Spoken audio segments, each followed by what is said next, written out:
Hello mga kamamis, nandito naman ako sa aking kusina, Anjo's Kitchen Channel. Ito ang aking breakfast. Potato na nilagang potato. Nakain ko na po yung sweet potato. Ang kape ko ay yung 3 in 1 na napakatapang pero hindi ko yan maubos. Ayan, gusto ko na naman ipakita sa inyo katulad ng in-upload ko kahapon, yung nag-exercise para maniwala po kayo na yung sinasabi ko na may pag sa umaga habang ako ay nagluluto sa umaga siya ang unang sila yung nauunang nag-exercise dyan, yung sabi ko na mas bata yan sa akin, boys yan, yung matanda wala ngayon ewan ko ba kung saan siya pumunta. Minsan nauuna yung kadalasan pala nauuna yung matanda. Ito naman parang boys siya, boys, tignan nyo siya, mapayat siya. Yung lagi kong nakikita yan, malayo pa lang red yung niya, kulay ng sapatos niya.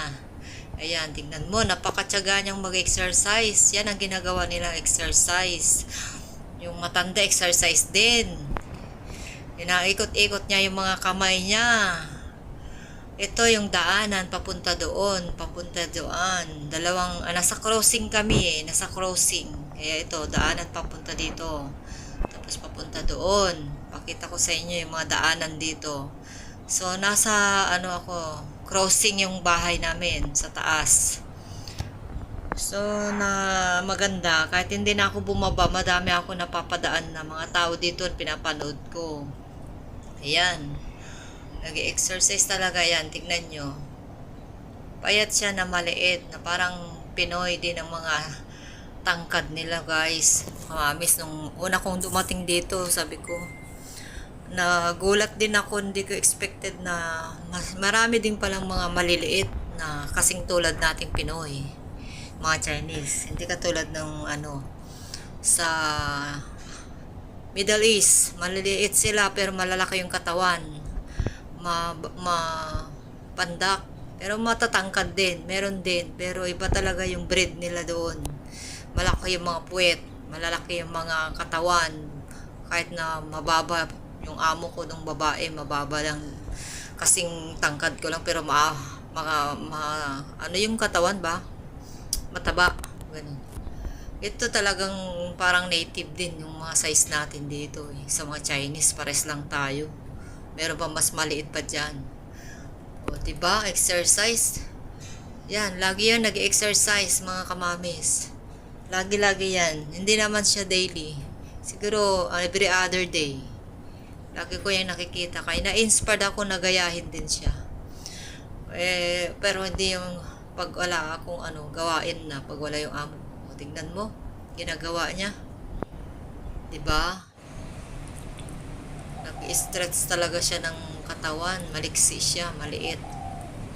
Ayan, ito na. Yung mga matatanda, nag-aantayan na.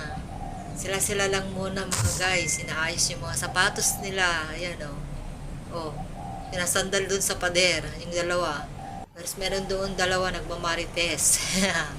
Wala pa yung mga iba. Mamaya, makikita nyo mga guys. Ayan. Naka-ready na sila.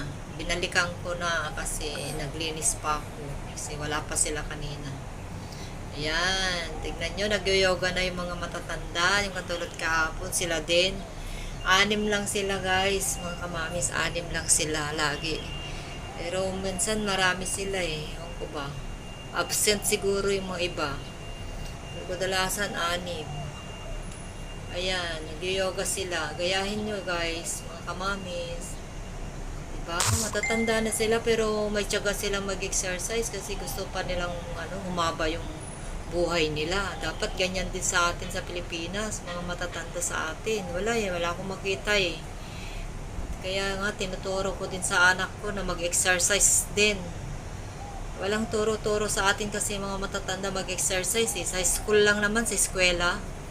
Anak ko, sabi ko, mag-exercise ka araw-araw para iwas sakit, saka maliksi yung katawan. Sabi niya, ba yung exercise ko para araw-araw na nga yung trabaho namin, galaw lahat ng katawan namin sa pag ng manok, sabi niya. Ay, iba pa din yun, sabi ko. So yan na guys, Tatapos na aking video. Bye-bye ulit.